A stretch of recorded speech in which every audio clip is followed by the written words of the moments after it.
नमस्कार मित्रांनो big boss Marathi ह्या शोशी रिलेटेड एक मोठी अपडेट पुढे आली आहे।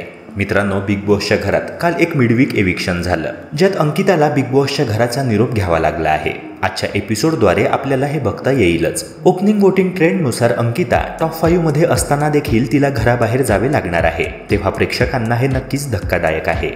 आता बिग बॉसच्या घरात एकूण 6 स्पर्धक शिल्लक राहिले आहेत आणि ग्रँड फिनालेकरिता एकूण 5 स्पर्धक क्वालिफाय करणार आहेत, तेव्हा अंकिता पाठोपाठ आणखी एका सदस्याचं एविक्शन होणार आहे। वोटिंग ट्रेंडनुसार आता सर्वात लास्ट पोझिशनवर आहे वर्षाताई उसगावकर, त्याच्या वरच्या स्थानी आहे जान्हवी किल्लेकर, नंबर 3 वर धनंजय पवार म्हणजेच डीपी दादा, नंबर 2 वर अभिजित सावंत आणि सर्वाधिक मते मिळवून नंबर 1 वर आहे सूरज चौहान।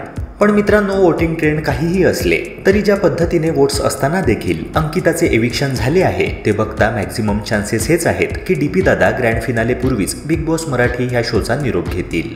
कारण सुरुवातीपासूनच बिग बॉस मराठीचे मेकर्स हे निक्की तांबोळी, जान्हवी किल्लेकर आणि वर्षाताई उसगावकर यांच्या फेवरमध्ये असल्याचे अनुभवायला मिळाले।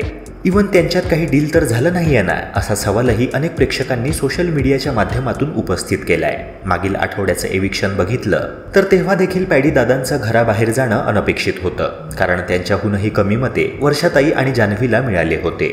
मित्रांनो, यंदाही असेच काही होण्याची दाट शक्यता आहे, तेव्हा अंकिता पाठोपाठ जर डीपी दादांचं एविक्शन होताना पाहायला मिळालं तर नवल वाटण्याचं कारण नाही। मित्रांनो, ह्या मुद्द्यावर तुमचं काय मत आहे कमेंट सेक्शनद्वारे नक्की कळवा।